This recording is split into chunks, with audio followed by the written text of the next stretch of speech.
Yes, hand lettering can be affordable. Let me show you. This is a Crayola marker, and Crayola markers are very affordable. You get several in a package, so you have lots of colors, and you can manipulate it and make it look like you have a brush pen.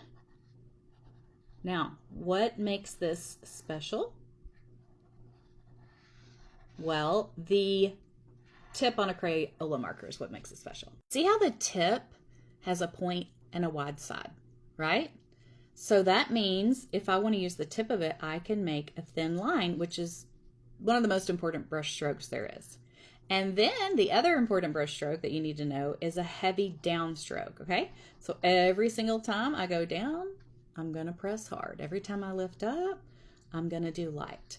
Well, that is what's great about Crayola, because you can manipulate it. So see, hand lettering can be affordable. I'd love to teach you more lettering tips. So if this was helpful, make sure to follow me, share it, and then I also have a membership group if you're interested in